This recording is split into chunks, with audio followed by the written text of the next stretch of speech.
душа в терминале Д не оказалось. В принципе, знаете, где есть душ в аэропорту Внуково? На 3-м этаже. Не там, где посередине капсульный отель. Поднимаетесь на 3-й этаж и вдоль бизнес-зала прям до конца идете. И там увидите капсульный отель. Там можно принять душ. И цены в капсулах дешевле. И там намного уютнее, чем прям в центре. Вы в центре аэропорта, получается, будете спать. Капсула там стоит вроде 350 в час, а если просто принять душ, 500 рублей. Я не спрашивала насчет сопутствующих средств, выдают они или нет.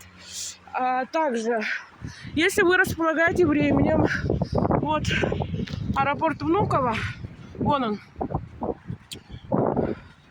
да, вообще идете, дорогие мои, просто прямо от аэропорта. Я вообще вышла и вот так вот обошла, мне навигатор показывал кругами. Идете, вот отель W3 или как-то так, и прям вдоль вот там, скажите мне, Аэроэкспресс, ну посмотрите, здесь есть написано столовая, недорогая столовая. Если у вас есть время и вы хотите все-таки там, как я, вот развеяться после 3-4 дней пребывания в аэропортах по всему миру, можно прогуляться по Москве. Потому что я посчитала, что за 2 дня, 2 суток я была в аэропортах Казахстана. Это город Алматы и Астана. Цены просто бешеные там в аэропорту. Даже если выезжать в город Алмата, он дорогой город, ну как бы уже не для россиян. Я скажу, у меня было, я думала, что мне хватит 5000 рублей. У меня было $50 на 2 дня в Казахстане.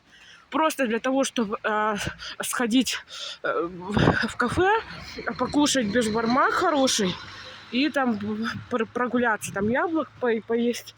Не хватило, представляете?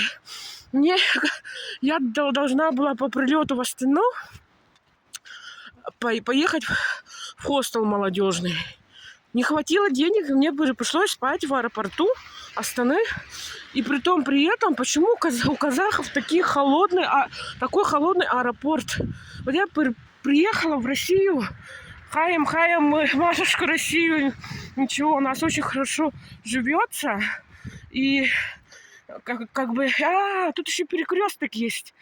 Это удача. Нет, не чудо выпечка, чудо печка, кулинария.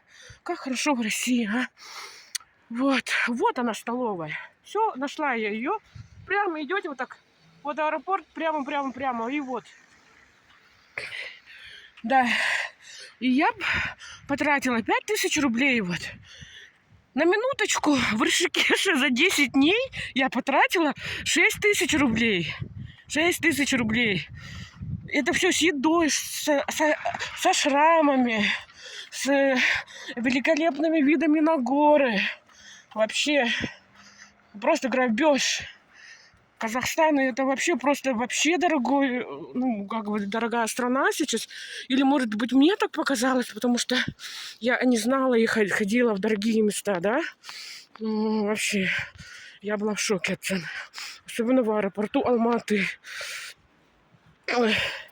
Так, вот столовая, продуктовый рай, что-то магазинчики, там уже чудо-печка и кафе-бар, да? Отличное место, мне кажется.